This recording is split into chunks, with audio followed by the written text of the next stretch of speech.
I think this is one of the most loving and difficult questions parents can ever ask. How do we keep helping our children without weakening them?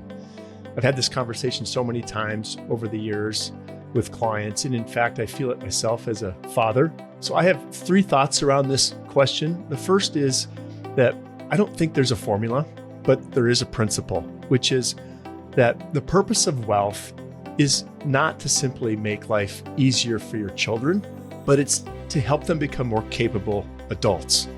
And those aren't always the same thing.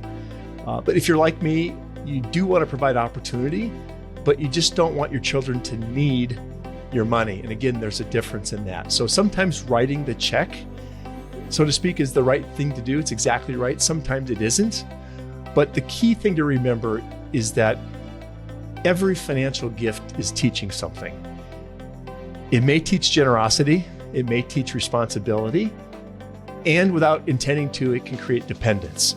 So that's why I typically don't start with the question of how much do you want to give to your kids, but instead I want to understand what lesson do you hope this gift leaves behind? What do you want your children to learn? So I'd start there. The second thought is that I'd turn it back to yourself, which is, what are you trying to accomplish with this gift? For example, clients are usually trying to either prop up a certain lifestyle. Sometimes, secondly, they're trying to just provide security or a safety net for their children.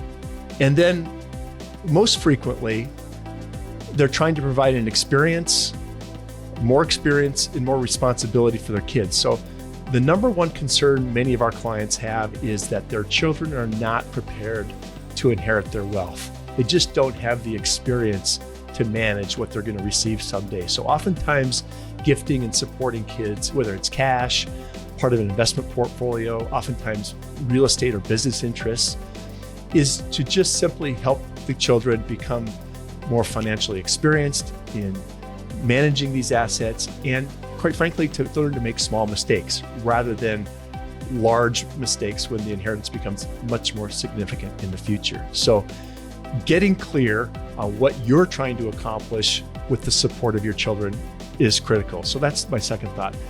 My last thought on this question is to just be aware that supporting children is oftentimes very emotional. A lot of people are driven by a feeling of obligation and also by not letting their children down. Those feelings are real for a lot of people. And I'm not saying they're wrong or right. I'm just saying it's important to be aware of these feelings and to acknowledge them and recognize them. So I guess I would remind the listeners to what the airlines say before you take off on an airplane, which is to put your own oxygen mask on first before you help other people. So often I've seen over the years that people jeopardize their own retirement and their own long-term security because they help their children too much. And what your children need is your own security. They need you to be independent. And so we don't need you to become a burden on your children later in life. So I guess I would just say in the end that thoughtful financial planning isn't about having all the answers up front. Again, it's about helping you ask better questions before life's biggest decisions.